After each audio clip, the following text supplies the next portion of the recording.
Bonjour, chers dirigeants de l'interrégion de la Caraïbe.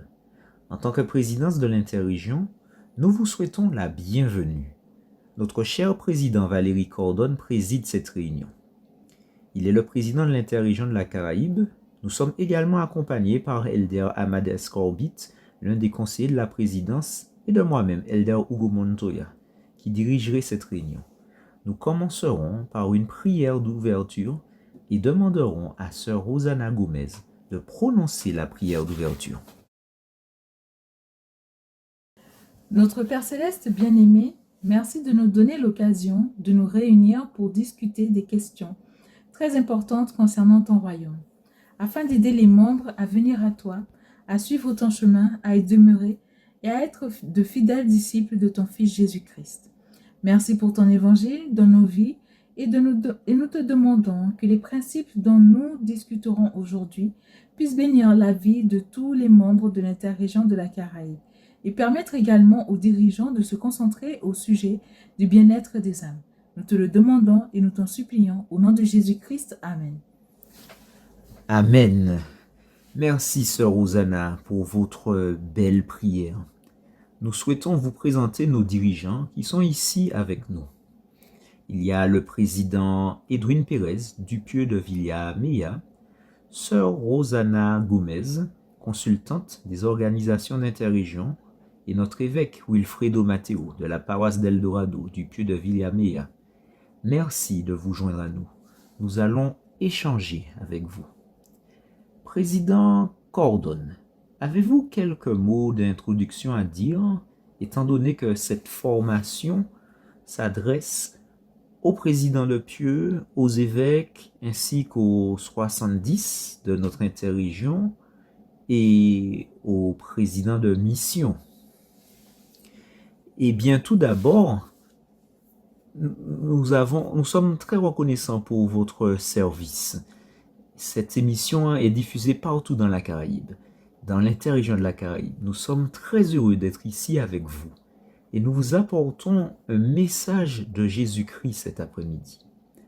Nous espérons que votre cœur et votre esprit seront ouverts et nous prions pour que l'Esprit du Seigneur soit avec nous cet après-midi afin de nous donner les inspirations dont nous avons besoin pour œuvrer dans la partie de la vigne qui nous a été assignée.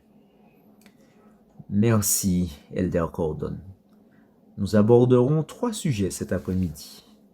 Le premier sera présenté par Elder Corbett et il concerne le séminaire. Nous avons insisté dans l'interrégion sur l'importance que nos jeunes et la génération montante soient édifiés par le séminaire. Ensuite, j'aborderai le sujet de la mission. De même, parler de la mission fait partie intégrante de la formation de la nouvelle génération et contribue à sa force. Enfin, le président Cordon parlera du service pastoral auprès des nouveaux convertis. Elder Corbett. Merci beaucoup, Elder Montoya. C'est un plaisir d'être ici avec vous. En ce qui concerne le séminaire, nous commencerons par l'invitation qui a été récemment lancée par le président Ox, notre prophète, concernant l'invitation au séminaire pour tous les jeunes, leurs parents et les dirigeants. Mes chers amis, vous grandissez à une époque remarquable et pleine de défis. Faites de votre présence régulière au séminaire une priorité. En assistant au séminaire, vous ressentirez l'amour de Dieu, vous trouverez des réponses pour votre vie, vous renforcerez votre témoignage de Jésus-Christ, vous acquerrez de la force émotionnelle et spirituelle, vous vous préparerez pour le temple, la mission, les études et votre future famille. Et vous aurez le courage de défendre la vérité. Je vous invite à aller régulièrement au séminaire. Demandez à des amis de se joindre à vous. Une fois que vous aurez terminé le séminaire, je vous invite à aller à l'Institut. Je témoigne du Seigneur Jésus-Christ. Il vit, il vous connaît et il vous bénira à mesure que vous participerez au séminaire. Au nom de Jésus-Christ. Amen. Comme nous le savons tous, le séminaire est un programme destiné aux jeunes du lycée. Et c'est important. Dans la Caraïbe, nous avons plus de 10 000 élèves au séminaire. Nos jeunes, mais nous en avons besoin de beaucoup plus. Et nous avons un potentiel bien plus grand pour qu'ils s'inscrivent au séminaire. Nous savons que je voulais poser la question suivante. Quelle a été votre expérience? Mais avant cela, nous avons l'avantage, quand j'étais membre de la présidence générale des jeunes gens de l'Église, j'ai pu lire, avoir accès à une étude qui s'apparentait à une enquête longitudinale, couverte sur une dizaine d'années, qui montrait une très forte corrélation entre le fait de fréquenter le séminaire, c'est-à-dire d'y être inscrit et d'y assister, et le fait de rester fidèle à l'Église à l'avenir, mais une corrélation très forte.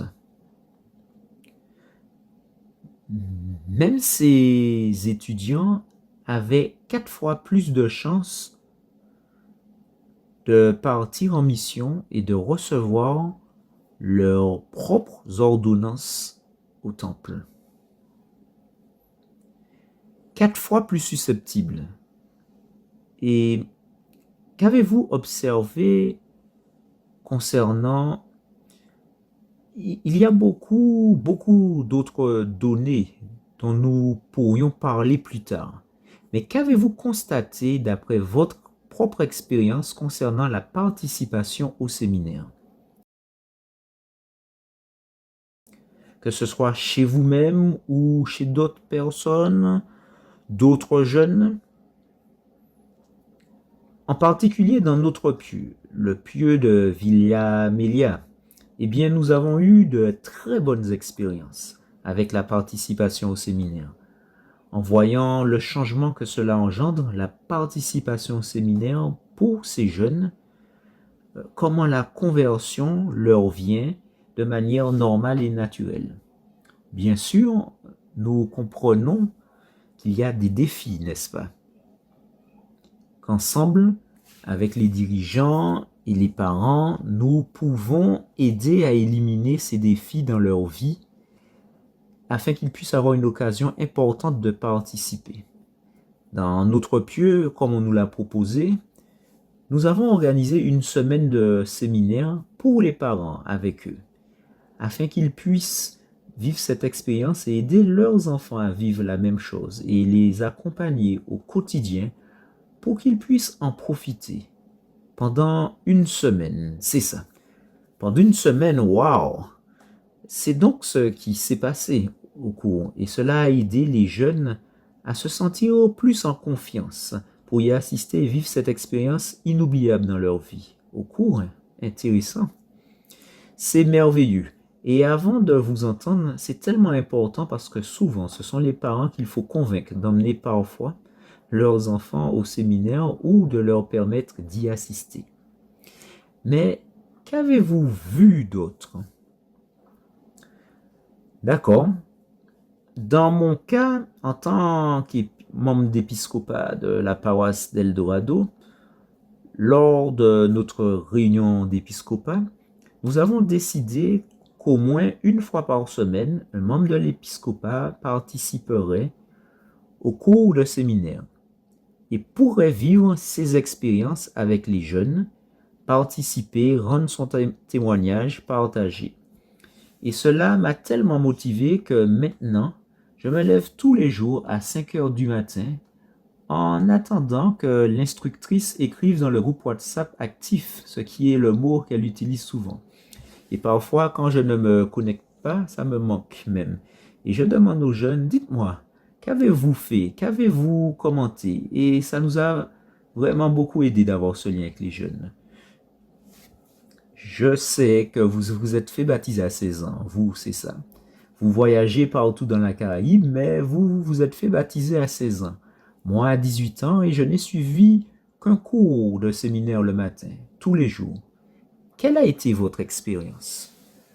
Eh bien, quand je me suis fait baptiser, l'instructeur de séminaire a immédiatement invité mes sœurs et moi à participer au cours de séminaire. Et nous y allons le matin. C'était vraiment spécial pour moi parce que cela m'a aidé à fortifier mon témoignage de l'Église. Quand je me suis fait baptiser, je ne comprenais pas grand-chose, mais en assistant régulièrement aux cours de séminaire, cela m'a aidé à comprendre l'Évangile et à le mettre en pratique. Puis quand j'ai eu presque 18 ans, j'ai dû devenir instructrice au séminaire. J'avais environ 19 ou 20 élèves. Et j'ai pu constater à quel point le fait de suivre le séminaire régulièrement aidait à progresser spirituellement. Beaucoup d'entre eux sont devenus missionnaires, ont été scellés au temple et servent dans l'Église. Le séminaire a donc un impact très important sur la vie des jeunes et j'en suis le témoignage. C'est le résultat de cela. En fait, ce même sondage indique que 95% de ceux qui fréquentent le séminaire déclarent eux-mêmes avoir vu leur foi en Christ s'accroître. 95%. 92% déclarent avoir renforcé leur témoignage concernant les prophètes vivants. Et ce sont des résultats très significatifs. Oui, je vous en prie. Laissez-moi vous poser une question. Sœur Rosanna a attiré mon attention. Vous êtes allée à la chapelle ce matin? Oui, et quand j'étais instructrice, je donnais cours à 5h30 du matin. 5h30 du matin? Y a-t-il une différence? Car nous comprenons qu'il existe des endroits dangereux où les cours se déroulent en ligne. Mais s'il n'y avait pas ce problème de sécurité, parfois, il y a un côté pratique à le faire en ligne. Quelle différence voyez-vous entre le fait de le faire en présentiel et le faire en ligne? Eh bien, la première chose que je vois différemment, ce sont les liens qui peuvent se créer entre les jeunes eux-mêmes. Le fait qu'ils puissent socialiser en classe. Et aussi le fait que le niveau d'attention est bien plus élevé lorsqu'ils sont en présentiel. Car parfois, en ligne, n'importe quelle interruption à la maison où ils sont très fatigués peuvent changer leur attention. Ils peuvent s'endormir et ne pas prêter attention.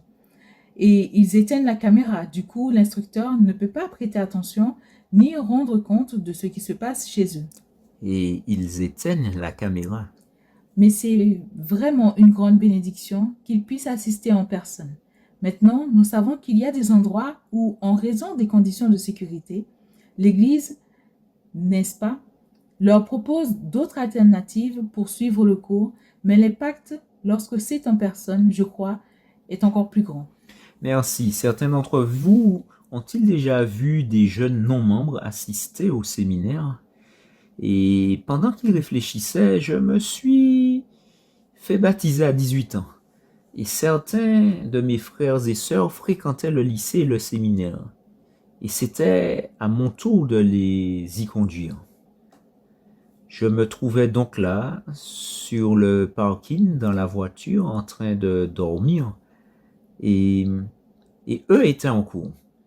Et un instructeur très avisé est venu à la voiture, a frappé à la vitre et m'a dit « Pourquoi ne viendrais-tu pas en cours avec nous ?» Donc, cette année-là, j'ai suivi le séminaire à l'âge de 18 ans. Mais ça a été une bénédiction pour moi. Certains qui n'étaient pas membres, oui, nous avons lors d'une des visites que je fais régulièrement dans les unités, il y en a une qui, dans une paroisse qui n'est pas membre de l'Église et qui assiste fidèlement au séminaire tous les jours. Même l'instructeur dit, eh bien, cela reflète une plus grande fidélité que même ceux qui ont la responsabilité de participer au séminaire. Et elle est vraiment un exemple, cette sœur, qui n'est pas membre et qui participe, qui assiste très souvent au cours du séminaire et qui est un excellent exemple pour les autres participants. Les enquêtes de l'Église indiquent qu'un jeune non-membre sur 3 qui fréquente le séminaire se fait baptiser 1 sur 3. 1 sur 3. Donc, mes collègues savent que je viens de me rendre à Trinidad et aussi en Guadeloupe. À Trinidad, on parle anglais. Et en Guadeloupe, on parle français.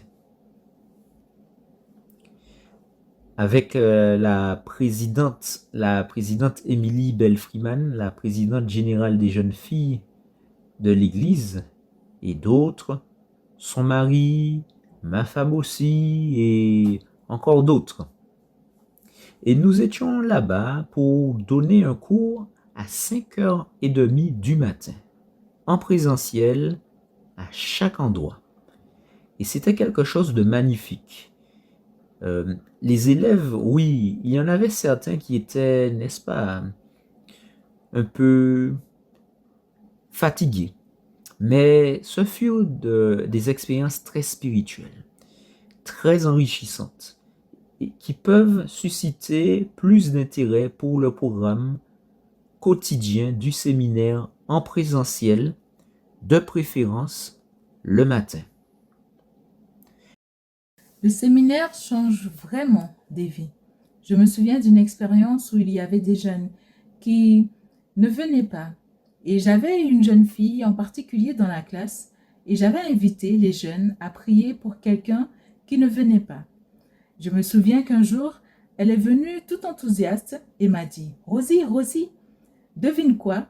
Un tel est venu. » Et j'ai prié pour lui. Elle était si heureuse que même si elle n'avait peut-être pas tout compris de ce qui était enseigné, elle avait une communication particulière avec notre Père Céleste et avait répondu à cet appel en priant pour cette personne qui ne venait pas. J'ai aussi eu des jeunes qui n'étaient pas membres de l'Église, qui commençaient à découvrir l'Église, mais qui ont été invités à assister au séminaire et y participant, ils ont pu approfondir leur compréhension de l'Évangile de Jésus-Christ, en acquérir un témoignage, puis se faire baptiser. Waouh! Eh bien, je ne sais pas si vous avez quelque chose à ajouter pour conclure, mais je dirais simplement que les dirigeants, les présidents, les évêques, les parents devraient faire tout leur possible pour que leurs enfants assistent et s'inscrivent au séminaire et qu'ils profitent de cette formidable opportunité spirituelle. C'est essentiel pour devenir un disciple à vie. C'est un bon départ dans la vie pour un jeune. Je ne sais pas si vous avez quelque chose à ajouter pour conclure. Oui, merci, Elder Corbett. Tout récemment, en tant que présidence, nous avons envoyé une lettre aux dirigeants pour que ce sujet du séminaire soit inscrit à l'ordre du jour en tant que point permanent pour le conseil des jeunes de l'épiscopat dans les paroisses, les branches et au sein du conseil, au sein du comité des dirigeants de jeunes, pour que cela soit bien visible. J'espère donc que dans le pieu de Villa Amelia, dans la paroisse d'Eldorado, il traite ce sujet comme il se doit, notamment en examinant les listes de présence des membres pratiquants et de ceux qui ne viennent pas. Est-ce que cela vous convient? En fait, oui. En fait, au niveau du pieu, dès que nous avons reçu l'invitation à mettre cela en œuvre, oui, bien sûr, et d'examiner la liste, Nous avons donc procédé à cet examen avec la liste où chaque dirigeant, les dirigeants des jeunes filles, des jeunes gens et les autres participants au comité, nous avons préparé un plan d'action pour que chacun de ces jeunes, en particulier ceux qui ne viennent pas, qui sont en difficulté, afin de les aider, de leur apporter un soutien individuel et de les aider à vivre cette expérience. Et nous l'avons envoyé à chacun des évêques et ils travaillent là-dessus sur cette invitation. Mon évêque? Oui. De la même manière, nous travaillons en tant qu'épiscopat en discutant de ces noms un par un, en essayant de leur apporter notre soutien, en essayant de leur apporter notre soutien un par un, de les interroger, de leur parler, de leur faire savoir à quel point notre Père Céleste les aime, lui qui a créé ce grand plan, afin qu'ils puissent être nourris par la bonne parole. Je crois donc que nous avons des invitations très précises à vous adresser. La première est que chaque évêque, chaque président de branche inscrive ce point à l'ordre du jour de sa réunion d'épiscopat pour les jeunes.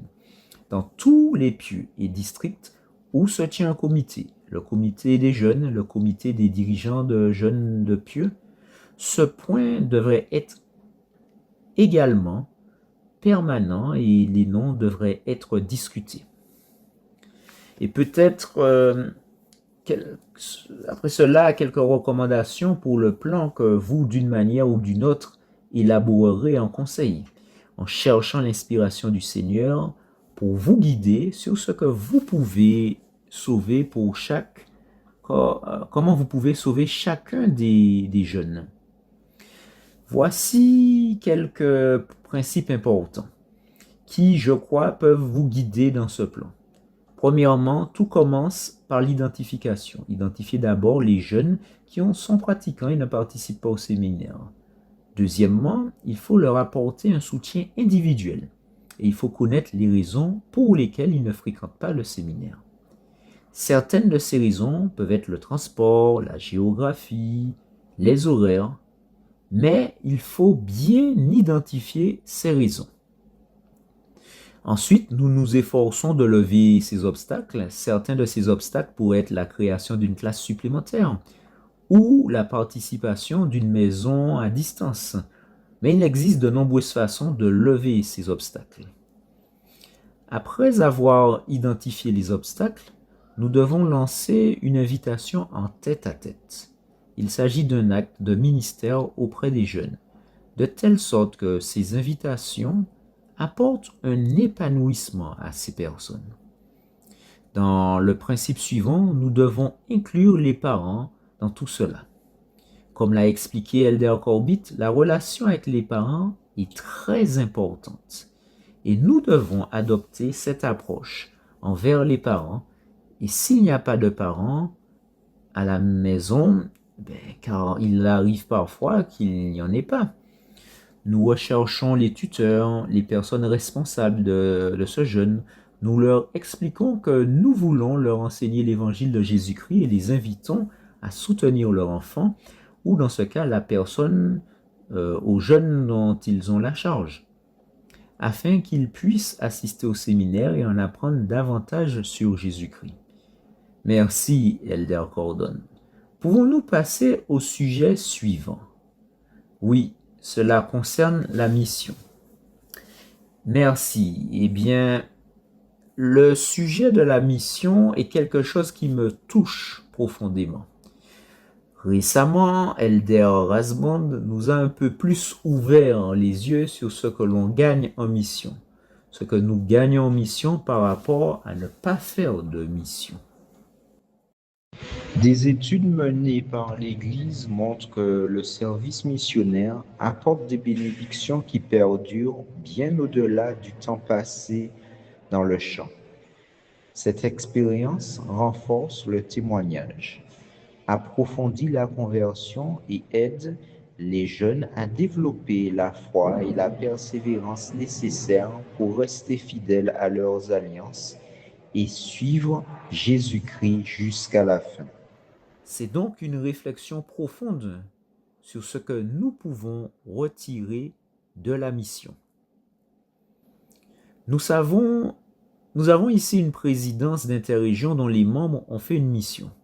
Je voudrais vous demander, Elder Corbett, qu'avez-vous retiré de votre mission dont vous vous souvenez encore? Une habitude, une coutume, ou peut-être quelque chose même de plus profond? Elder Montoya, vous dites dont vous vous souvenez encore, comme si c'était il y a très longtemps. Non, je dirais plus que tout.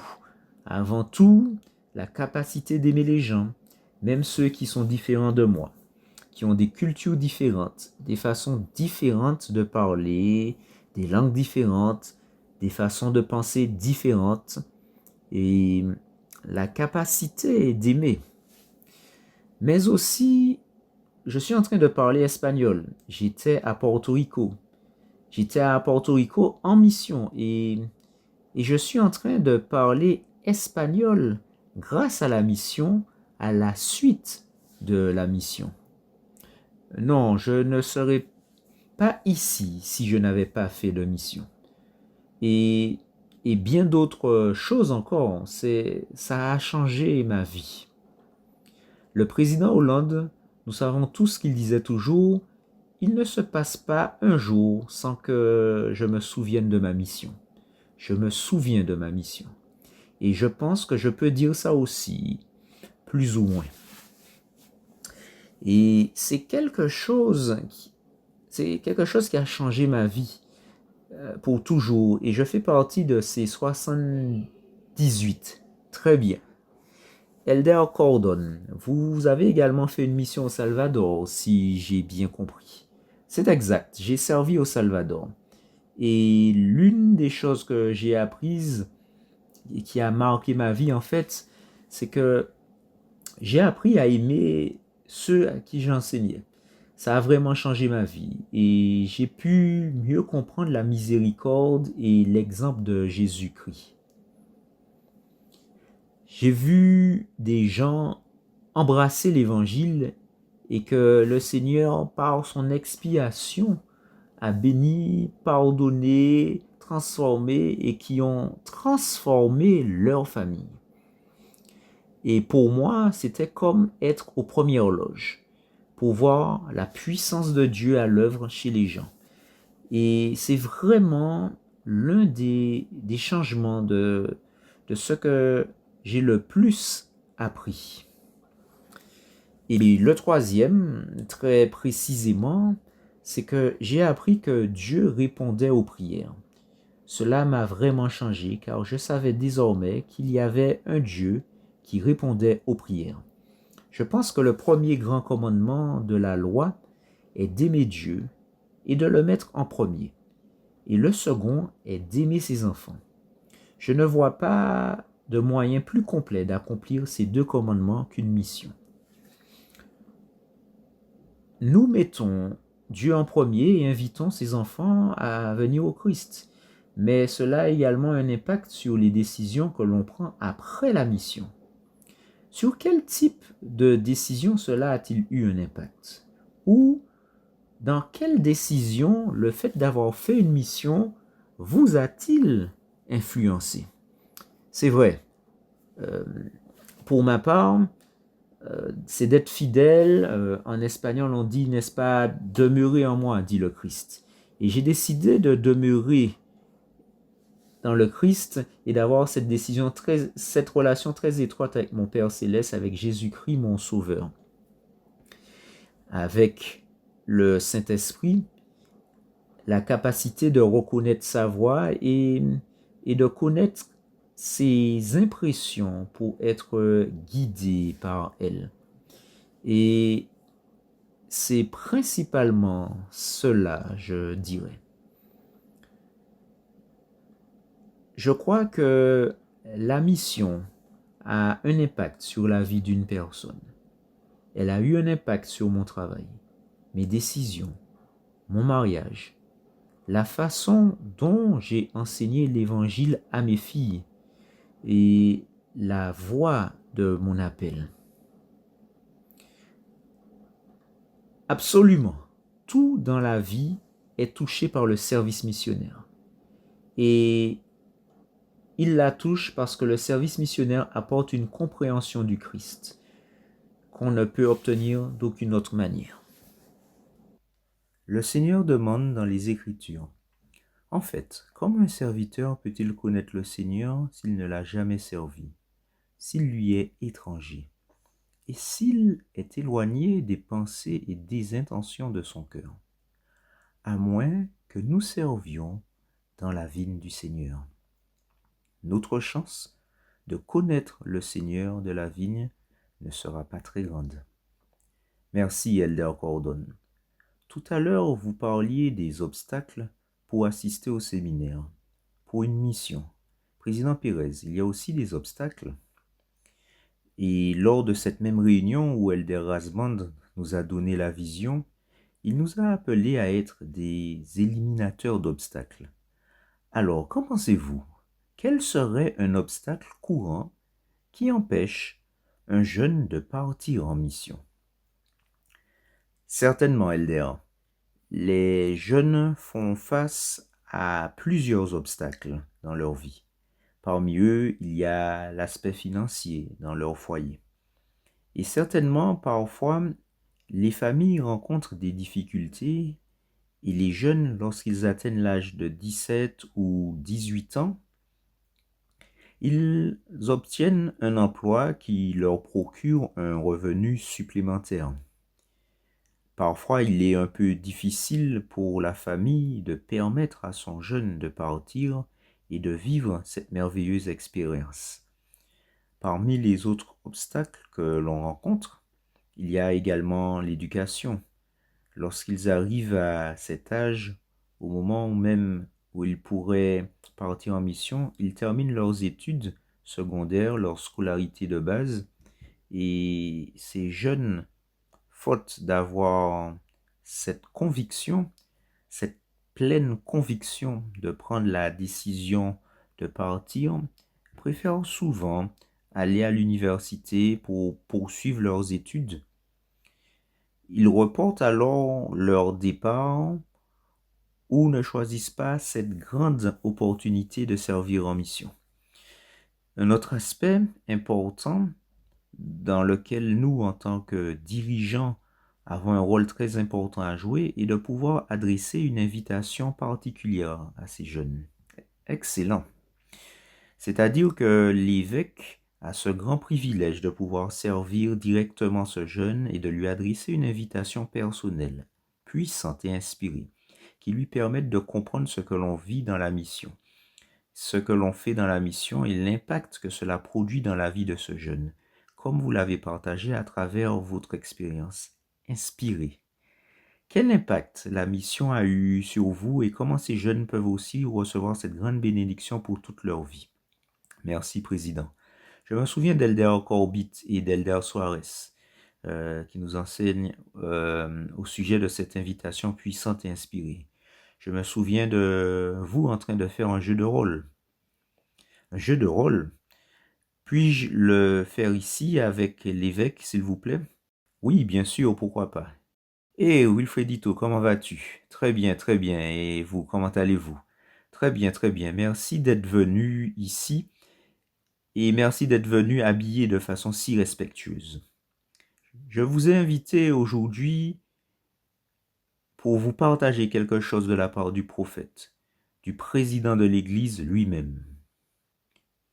Au nom de Jésus-Christ et au nom du prophète, du président de l'Église, je vous invite à devenir missionnaire à plein temps, à recevoir cette grande bénédiction et cette opportunité dans votre vie. Nous allons vous aider dans tout ce dont vous avez besoin et nous allons même surmonter avec vous tous les obstacles qui pourraient se présenter dans votre vie. Mais je souhaite que vous puissiez accepter cette invitation parce que je sais qu'elle bénira votre vie pour toujours. Eh bien, ma mère et l'école, tout ça, et qu'est-ce que je fais de tout cela? Oh, parlons-en. Je peux parler avec ta mère. Je te vois, mon fils, si tu le souhaites, comme il est dit dans la section 4, nous avons seulement besoin que tu le désires et le Seigneur pourra faire le reste. Ah, d'accord. Parlons avec maman.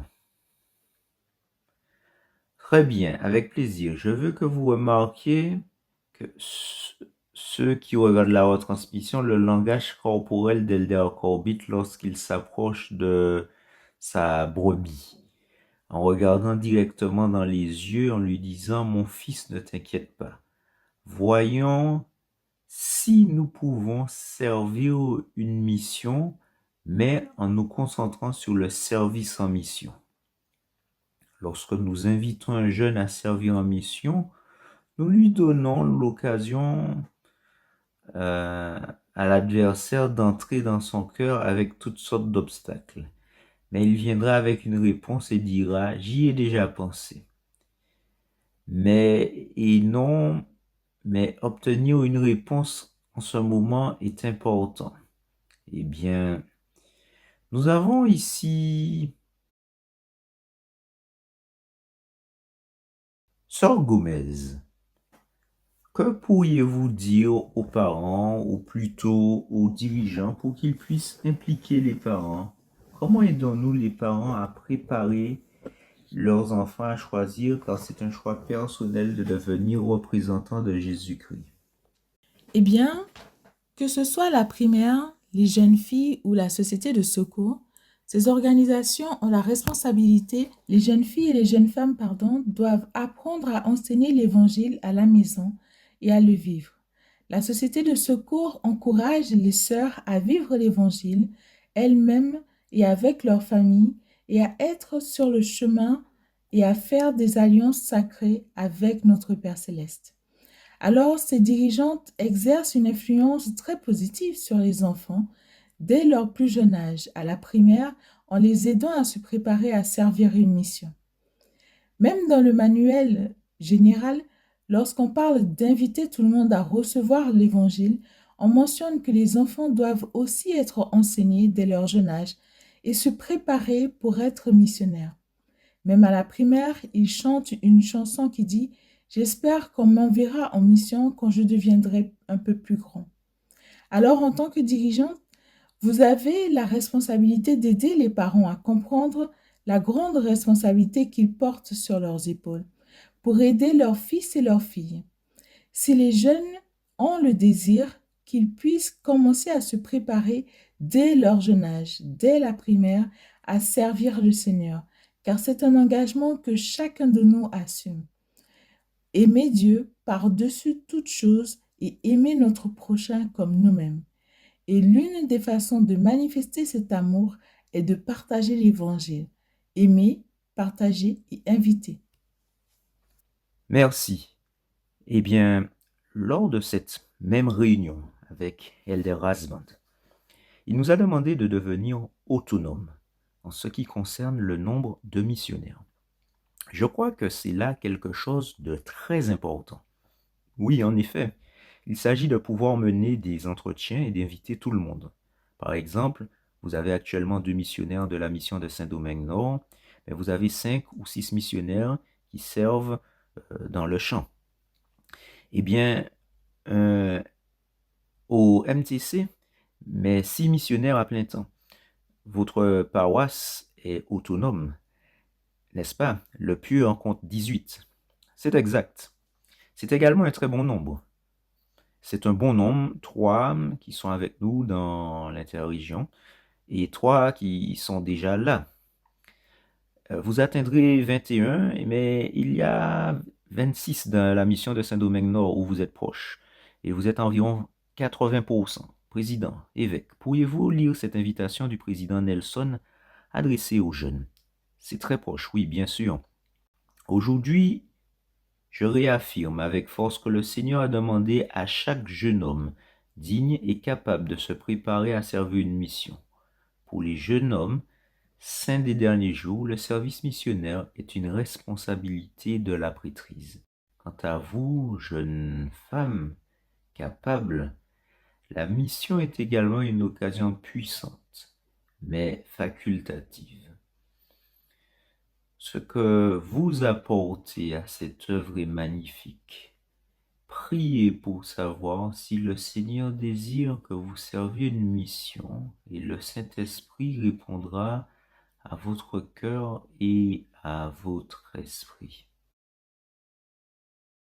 Maintenant que, bien que vous soyez autonome, je vous présente une liste de 14 jeunes gens et jeunes filles qui assistent au séminaire, qui sont sur le point d'obtenir leur diplôme du séminaire et de l'institut, qui ont une recommandation à l'usage du temple, qui paient la dîme, mais qui sont là sans prendre de décision. Que va-t-on faire de cette liste? Eh bien, c'est une bonne question et une bonne analyse.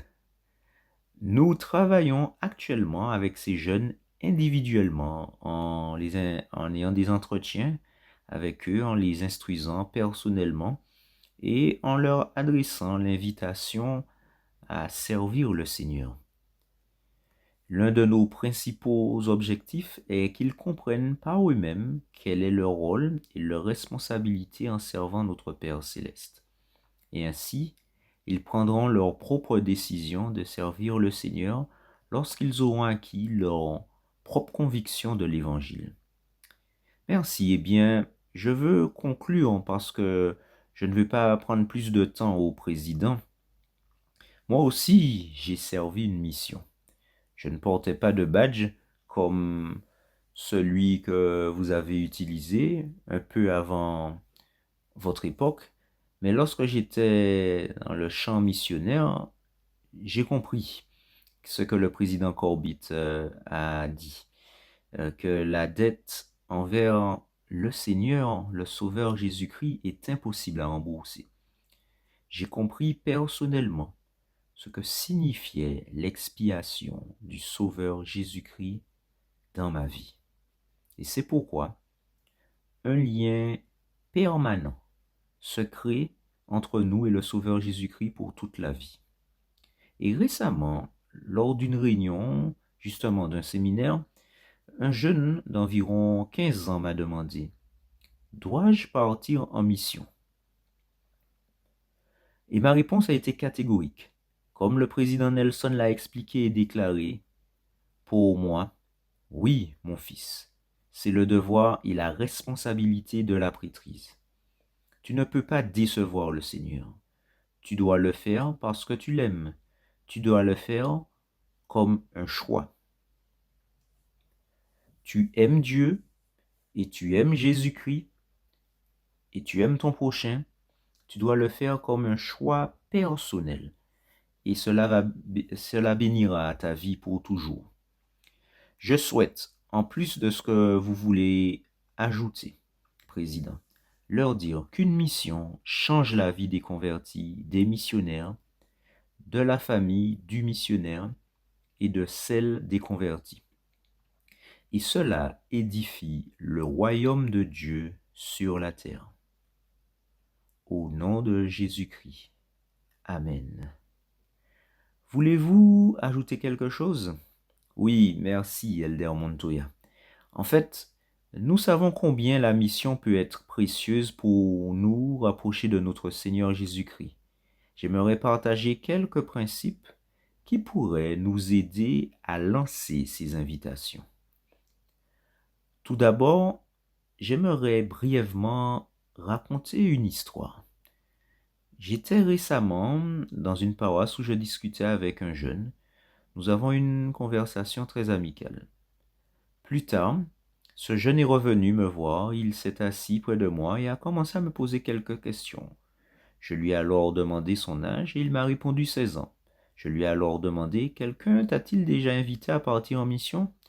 Il m'a répondu non. Cela a touché mon cœur, n'est-ce pas? Eh bien, j'ai continué à parler, je l'ai invité à partir en mission, à se préparer. J'ai remarqué que parfois, nous prenons les choses pour acquises. Aujourd'hui, nous avons beaucoup parlé de la manière d'aider nos jeunes à partir en mission. Toutefois, nous devons nous laisser guider par l'esprit et nous rappeler que chaque situation est différente. Néanmoins, nous aimerions fournir certains principes généraux qui pourraient aider. D'abord, vous devez identifier les jeunes. Vous devez identifier tous les jeunes qui ont le potentiel et la capacité de servir une mission. Deuxièmement, vous devez impliquer les parents. Les parents jouent un rôle essentiel dans ce processus. Troisièmement, vous devez les rencontrer et leur apporter votre soutien. Dans cette tâche, vous vous rendrez compte des obstacles qui existent pour pouvoir inviter les jeunes à partir en mission. Une fois ces obstacles identifiés, vous pourrez alors apporter l'aide nécessaire. Pour certains obstacles, vous les aiderez à les surmonter. Dans d'autres cas, vous lancerez l'invitation pour que le jeune reçoive lui-même l'inspiration. Et parfois, nous lancerons à la famille les invitations pour qu'elle aide le jeune à surmonter cela. Dans tout ce ministère que nous accomplissons, nous devons nous concentrer sur la relation du jeune avec notre Sauveur Jésus-Christ. Lors de ces invitations, concentrons-les sur Jésus-Christ et sur le témoignage que ce jeune pourra acquérir en servant et en donnant de lui-même au Sauveur. Et j'ai beaucoup aimé quand vous avez parlé de cela tout à l'heure, n'est-ce pas? Oui, c'est une responsabilité de la prêtrise et nous devons aider chacun d'eux à développer le désir de servir une mission. Et pour cela, nous les aidons à surmonter les obstacles financiers, spirituels de toute nature qu'ils pourraient avoir. Eh bien, nous savons que ces principes nous aideront tous à inviter plus de jeunes à transformer leur vie en servant notre Seigneur Jésus-Christ dans une mission à plein temps. Merci Elder Cordon. Eh bien, poursuivons avec votre sujet, s'il vous plaît. Bien sûr. Eh bien, nous aimerions maintenant parler d'une manière plus sainte et élevée de servir. Ce ministère, cette invitation est un ministère qui vient directement de notre Seigneur Jésus-Christ. Dans la Bible, il a dit les mots suivants.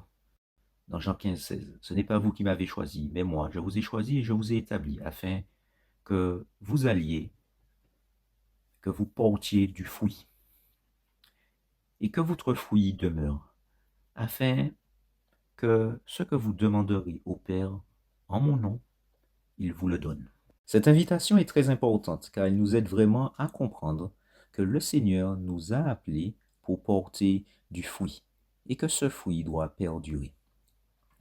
J'aimerais parler de la manière dont nous pouvons aider, d'une manière plus élevée, plus sainte, à exercer notre service comme le Christ l'a fait auprès de divers groupes spécifiques de personnes. Et peut-on passer à la suivante? Après, lorsque le Seigneur nous parle de la manière de servir, il l'a toujours fait en tête-à-tête. Il nous a donné l'exemple lorsqu'il interagissait avec les personnes, lorsqu'il leur rendait visite dans leur maison. Les plus grands enseignements de l'évangile de Jésus-Christ que nous avons proviennent de conversations en tête-à-tête que le Seigneur a eues.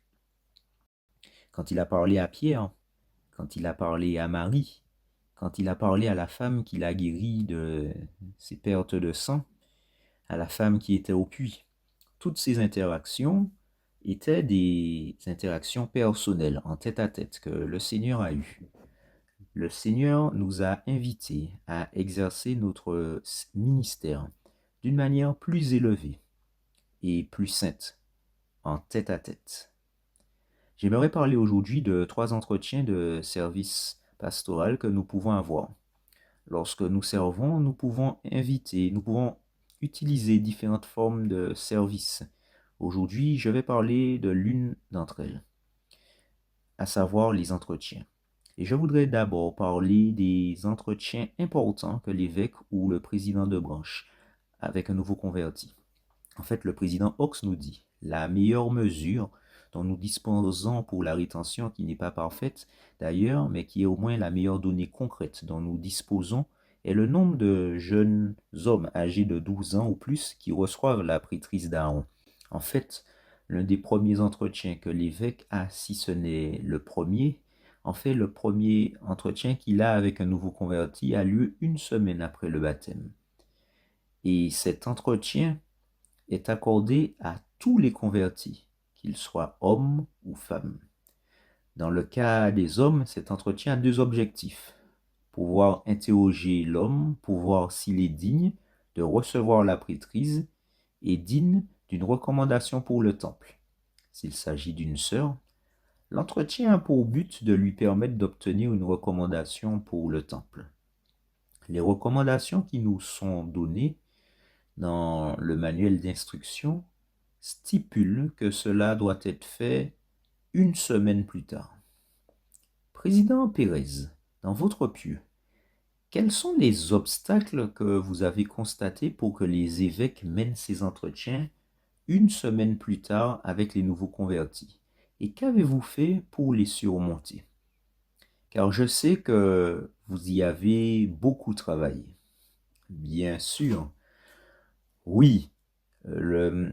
Souvent, les évêques, avec toutes les responsabilités qui pèsent sur eux, ou plutôt la responsabilité qu'ils ont, souvent ne donnent pas la priorité à ces entretiens importants avec les jeunes. Eh bien, donnez la priorité aux nouveaux convertis, n'est-ce pas? C'est exact. Avec les nouveaux convertis, certains choisissent de reporter leurs décisions. Cela peut ouvrir la porte à des situations ou à des défis qui pourraient les empêcher d'avoir cet entretien significatif.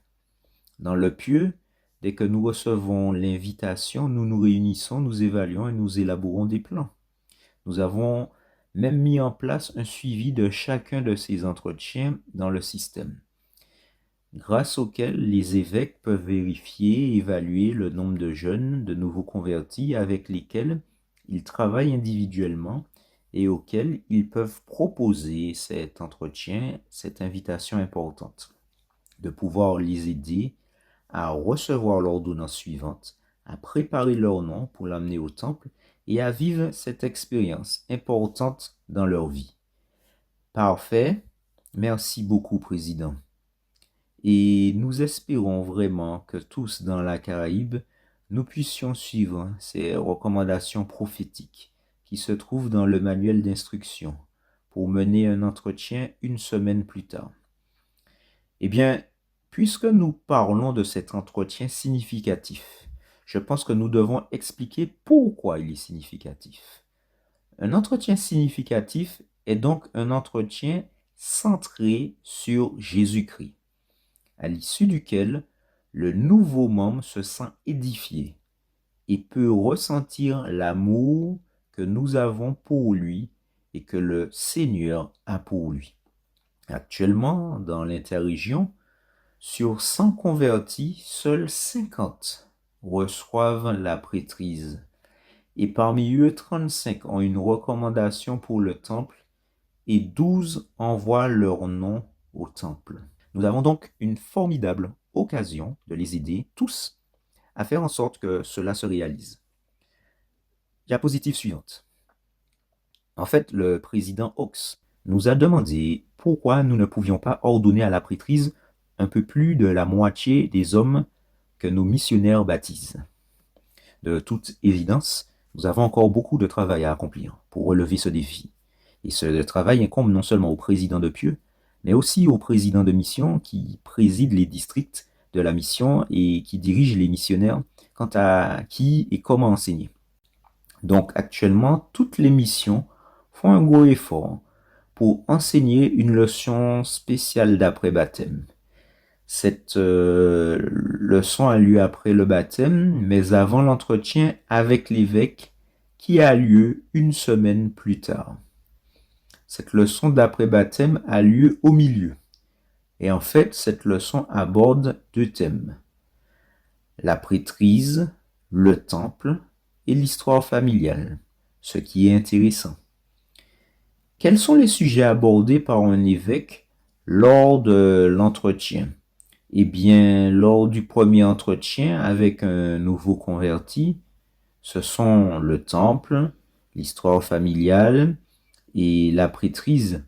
On voit donc que les missionnaires préparent déjà les nouveaux convertis à cet entretien.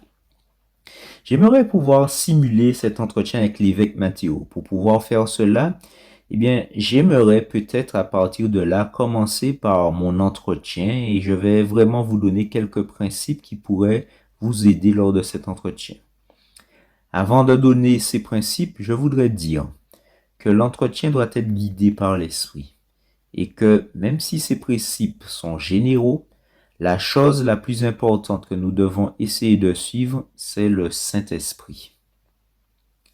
Mais ces principes peuvent nous aider. La première chose est que nous devons passer en revue la doctrine. Et pourquoi passer en revue la doctrine? Le manuel d'instruction explique que les présidents de pieux et les évêques sont chargés d'aider les membres à comprendre la doctrine du temple. C'est une bonne occasion pour l'évêque de remplir cette mission. Il pourrait donc commencer de la manière suivante. Frère Matthéo, nous savons que les missionnaires ont une leçon avec vous et où ils ont parlé de la prêtrise, du temple et de l'histoire familiale. Est-ce qu'il serait possible qu'avant de commencer l'entretien du temple, que nous fassions une brève révision de ces 2 doctrines? Cela permet d'entamer la conversation par un simple rappel de la doctrine. Si les frères avec lesquels nous nous entretenons ne comprennent pas cette doctrine, que pourrions-nous faire, évêque Matthéo? Eh bien, leur expliquer la doctrine correcte et ainsi chercher dans les Écritures où est établie la doctrine que nous leur expliquons. C'est exact. Cela signifie donc qu'un évêque devrait être prêt à expliquer de manière simple la prêtrise, le temple et l'histoire familiale. Je ne connais pas de ressource plus simple que prêcher mon évangile. Et en fait, ces 2 principes qui sont enseignés par les missionnaires peuvent également l'être par l'évêque. C'est exact. L'évêque fait un rappel de manière très simple et basique. Nous ne nous attendons pas à ce que le nouveau converti soit déjà un érudit en matière de principes et de doctrine. Nous souhaitons simplement l'expliquer de manière basique afin qu'il puisse voir l'amour que Dieu porte à tous ses enfants. Ensuite, la deuxième étape, pour ainsi dire, de cet entretien, ou l'élément suivant, disons, de cet entretien, c'est que nous devons poser les questions telles qu'elles figurent dans le manuel. Nous devons éviter de nous en écarter ou d'ajouter des exigences supplémentaires, telles que le temps ou les connaissances. Chacun des évêques est bien appelé à ouvrir les portes du temple par le biais d'une recommandation, mais le temple est la maison du Seigneur. Ce n'est pas la maison de l'évêque. Par conséquent, le Seigneur a déjà défini les conditions requises pour que ses enfants puissent entrer dans le temple. Par conséquent, un évêque ne peut s'écarter de ces conditions qui figurent dans le manuel. Très bien. Le troisième élément de cela, nous lançons donc une invitation significative. Afin que le nouveau converti puisse désormais honorer ce qu'il va recevoir. Dans le cas d'un homme, le nouveau converti recevrait, s'il est digne, la prêtrise et une recommandation pour le temple. Eh bien, adressons donc une invitation à la prêtrise selon vous. Quelle pourrait être une invitation à honorer la prêtrise, évêque? Eh bien, une invitation serait de l'inviter à vivre de la manière dont Jésus-Christ veut qu'il vive, et c'est la manière digne. Eh bien, honorer la prêtrise, que pourrait-il faire alors avec la prêtrise? Eh bien, il pourrait bénir et agir au nom du Seigneur ici sur terre. Parfait. Alors, voici quelques ordonnances qui peuvent être accomplies. Oui, bien sûr. Il pourra, en tant qu'ordonnance, il pourra œuvrer avec, il pourra baptiser, il pourra distribuer, bénir et préparer la Sainte Seine. Alors, nous pouvons l'inviter à honorer sa prêtrise. Bon, invitons-le. La Sainte Seine, d'accord. Alors, que pouvons-nous lui proposer de bénir la Sainte Seine? Qu'en pensez-vous? Bon, lançons cette invitation. Je vais d'abord vous montrer comment il ne faut pas faire, d'accord? Bien sûr. Alors, s'il vous plaît, n'essayez pas cela chez vous. N'essayez pas et ne le faites pas. Mais je vais le faire pour montrer comment il ne faut pas faire. Je pourrais lui dire, frère Mathéo, nous sommes très heureux que vous alliez recevoir la prêtrise. C'est à vous de bénir dimanche prochain. Mais ne vous inquiétez pas, nous allons vous aider. Vous pouvez venir autour et le frère Pedro va vous aider pour la bénédiction, d'accord? Ne vous inquiétez pas, tout ira bien. Bon, je crois que ce n'était pas une invitation très significative. Je pense que nous devons la répéter. Bon, commençons, frère Mathéo. Le Seigneur Jésus-Christ a institué la Sainte Seine afin que chacun de nous se souvienne de lui. En prenant la Sainte Seine, tous les membres de l'Église renouvellent les alliances qu'ils ont contractées lors du baptême. Et en plus de cela, ils ont l'occasion de se souvenir du Seigneur. Le pain et l'eau sont les sacrements que le Seigneur a institués. Grâce à la prêtrise que vous allez détenir, tous les frères qui bénissent actuellement la Sainte Seine aident les membres de l'Église à se souvenir de Jésus-Christ. Me permettriez-vous de lire avec vous la prière qui se trouve dans Mohoni, qui est la prière de Sainte Seine du pain? À ce moment-là, nous pourrons la lire et l'expliquer. Puis je pourrais vous demander, eh bien, frère Mathéo, seriez-vous d'accord si je vous invitais à bénir la Sainte Seine dans 2 dimanches? Bien sûr, avec toute notre aide, afin que vous puissiez aider les membres de la paroisse à se souvenir de Jésus-Christ.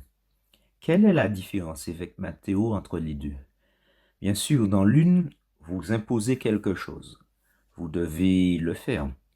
Dans celle-ci, vous lancez une invitation et vous expliquez pourquoi nous le faisons, comment nous le faisons et quel impact cela a pour tous ceux qui vont à l'église pour prendre et bénir la Sainte Seine. En réalité, il y a beaucoup d'éléments qui sont différents. Mais quel est l'élément qui fait la différence? L'élément qui fait la différence entre les deux entretiens, c'est le Christ. Le Christ. Dans la première, il n'y avait pas le Christ. Et dans la seconde, qui a été inclus? Le Christ. Un entretien significatif est celui qui est centré sur qui? Sur Jésus-Christ. Au Christ. En Christ. Donc, lorsque nous lançons l'invitation, nous devons nous assurer de la centrer sur Jésus-Christ. Bon, j'ai maintenant lancé l'invitation concernant la prêtrise. Et si je lançais maintenant l'invitation concernant le temple? Très bien. Je vais donc le faire comme il ne faut pas le faire. Et encore une fois, ne le reproduisez pas chez vous, s'il vous plaît. Excellent. Bon alors, frère Mathéo, vous allez bientôt avoir la recommandation pour le temple, n'est-ce pas? Une excursion, frère. Nous avons une excursion dans 3 semaines. Alors, nous vous invitons à aller au temple, n'est-ce pas? Et pour cela, vous devez travailler sur 2 générations, frère. 2 ou 3, peut-être maintenant, je crois qu'on demande 3 générations maintenant. Mais il faut faire Family Search et le compte, et il faut s'inscrire, et pour ça, il faut le compte de l'église aussi, frère. Le numéro de membre, n'est-ce pas? Alors, on va t'aider pour tout ça, vraiment, ne t'inquiète pas. On va demander à un consultant de venir vous aider là-dessus. Comment vous êtes-vous senti, frère Mathéo? Un peu perdu. Bon, alors je crois qu'on devrait vous l'expliquer de manière plus simple et plus claire, n'est-ce pas? Bon, maintenant, faisons-le comme il se doit. Complètement perdu, oui. Frère Mathéo, je crois comprendre que les missionnaires vous ont aidé à identifier le nom d'un membre de votre famille pour lequel vous aviez ou avez une affection particulière. Ce membre de votre famille n'est plus parmi nous. Dites-moi qui était ce membre de votre famille que vous avez identifié.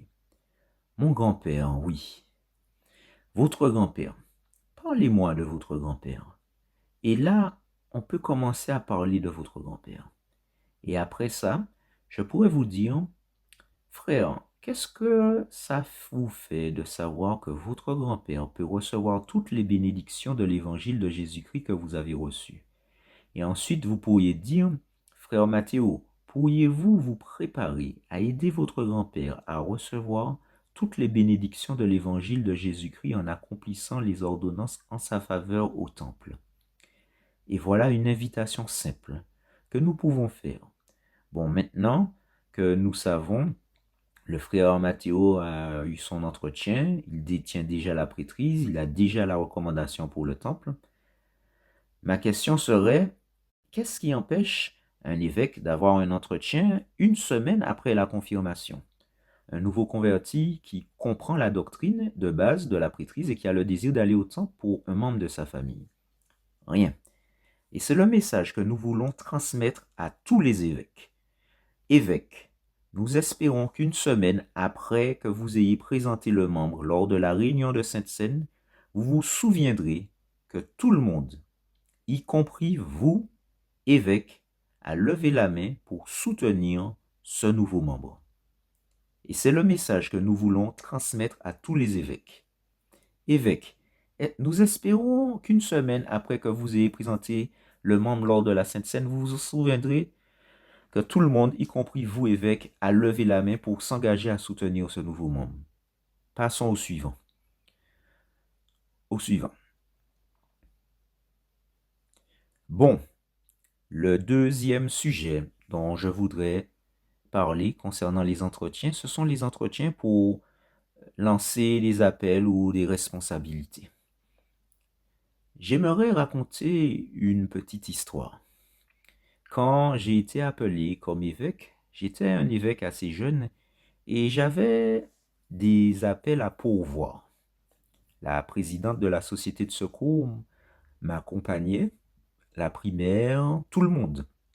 Il y avait des appels à pourvoir, des entretiens à mener et j'avais parfois du mal à trouver les personnes qui, à mon avis, étaient capables de servir dans ces appels.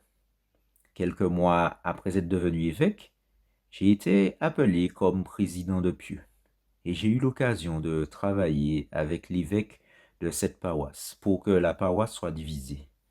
Et la paroisse a été divisée, la division a été approuvée, mais je me suis demandé comment le nouvel évêque va-t-il faire pour attribuer tous les appels nécessaires. Car maintenant, avec la division de la paroisse, les appels se doublaient tout simplement. Et je me suis dit, pour moi, c'était déjà si difficile à faire, tellement difficile, et maintenant, comment l'évêque va-t-il s'en sortir? Les évêques, n'est-ce pas? Eh bien, je suis arrivé dans cette nouvelle paroisse quelques semaines après sa création et j'ai constaté que tous les appels avaient été attribués. Tous. Et j'ai trouvé des personnes dont je ne pensais pas qu'elles pouvaient servir et qui étaient capables de servir. Je les ai trouvés en train de servir. Alors, j'ai réalisé que le problème, c'était moi. Car je ne demandais pas au Seigneur quels devaient être les appels et comment chacun de ces nouveaux convertis, ainsi que les membres de longue date, pouvaient servir le Seigneur. Je me demandais simplement qui était la personne la plus capable. Lorsque vous, évêque, rencontrez un nouveau converti, il se peut qu'au début, ce nouveau converti ait besoin d'une responsabilité, pas tant d'un appel. Mais à terme, ce nouveau converti devra recevoir un appel, car il est concitoyen des saints et membre de la famille de Dieu. Nous invitons chacun d'entre vous, évêques, à aider les nouveaux convertis à obtenir des appels. Et j'aimerais que nous puissions voir le graphique indiquant le nombre d'appels que nous accordons dans l'interrégion. En effet, sur 100 nouveaux convertis, à peine 14 ont un appel après plusieurs mois. En fait, il s'agit d'une statistique un an plus tard, et je pense qu'il y a là une grande opportunité pour nous de les identifier et de leur proposer des appels. Eh bien, le manuel d'instruction est clair et dit que l'évêque coordonne ses efforts avec les autres dirigeants pour s'assurer que les nouveaux membres et ceux qui reviennent à l'activité aient l'occasion de servir. Et ici, j'aimerais poser la question à Sœur Rosanna. Comment la société de secours, la primaire et les jeunes filles pourraient-elles aider chaque nouveau converti à avoir une responsabilité ou un appel? Selon vous, quels pourraient être ces appels? Eh bien, c'est une formidable opportunité pour ces nouvelles sœurs, n'est-ce pas, qui rejoignent l'Église, de pouvoir servir dans ces organisations. Par exemple, à la primaire, elles peuvent servir comme instructrices, responsables de la musique, pianistes, secrétaires, conseillères, voire présidentes, n'est-ce pas? Mais elles ont cette formidable opportunité aussi chez les jeunes filles. En tant que spécialistes ou conseillères, elles peuvent apporter leur soutien dans cette responsabilité auprès des jeunes filles. Dans la société de secours, l'administration est une grande opportunité. Elles peuvent avoir la chance d'être les co-responsables d'une sœur pour diriger d'autres sœurs. Et elles peuvent aussi se voir confier la responsabilité des sœurs qui vont les diriger. Je me souviens d'une fois, quand j'étais présidente de la société de secours de ma paroisse, où nous réfléchissons à ces sœurs nouvellement converties, à la manière dont nous allions leur donner des occasions de servir. Et l'une de ces sœurs nous a confié la tâche de travailler sur ma brochure Ma famille, des histoires qui nous unissent. Sa responsabilité était de coordonner avec plusieurs membres de l'Église pour les aider à remplir la brochure. Elle ne maîtrisait pas la technologie, mais c'était la partie qui lui incombait. Puis, avec le consultant du temple et de l'histoire familiale, on a travaillé sur les noms. Ce sont des moyens simples, par exemple, pour aider au nettoyage du bâtiment, à l'organisation ou pour participer à une activité. Il existe d'innombrables façons dont elles peuvent s'impliquer, y compris en tant qu'instructrices à la société de secours. Parfait, les sœurs dirigeantes ont donc un rôle essentiel à jouer pour faire des recommandations à l'évêque. Et ces recommandations aident les évêques à réfléchir à des occasions de les mettre en valeur. Tous les nouveaux convertis n'ont pas besoin d'un appel dès la première semaine, mais ils ont besoin d'une responsabilité. Et à terme, tous auront et devraient avoir un appel s'ils en sont dignes. Donc, ce sont de bons principes que nous pouvons appliquer. Et au final, pourquoi faisons-nous cela? Parce que nous voulons qu'ils servent eux aussi le Seigneur Jésus-Christ en leur donnant des occasions de le faire. Ils se sentiront comme des concitoyens des saints et non pas de simples spectateurs. Je voudrais rendre mon témoignage que Jésus-Christ exerçait son ministère individuellement. Il n'a pas fait de la chair son ministère, mais il a fait de son ministère sa chair. Au nom de Jésus-Christ. Amen. Merci, frère Cordon. Ce fut un privilège d'être avec ces dirigeants si exceptionnels. C'est exact. Et nous vous remercions sincèrement le président Edwin Pérez du Pieux de Villa Amelia, sœur Rosanna Gomez, conseillère des organisations, consultante des organisations de l'interrégion, et l'évêque Wilfredo Matteo de la paroisse d'Eldorado. Merci de vous être joints à nous cet après-midi. Que le Seigneur vous bénisse et nous pouvons alors conclure par sa prière. Père Céleste, nous sommes tellement reconnaissants de cette grande occasion qui nous est donnée de parler de tes enfants, de tes saints services. Nous te demandons de nous aider à chaque jour à prendre les décisions importantes. Aide-nous chaque jour, Père, à fortifier notre foi. Aide-nous à voir chaque jour ta lumière et à être une lumière pour les autres. Nous te demandons de nous accompagner toujours et que ton esprit soit toujours avec nous. Je dis cela au nom de ton Fils Jésus-Christ. Amen.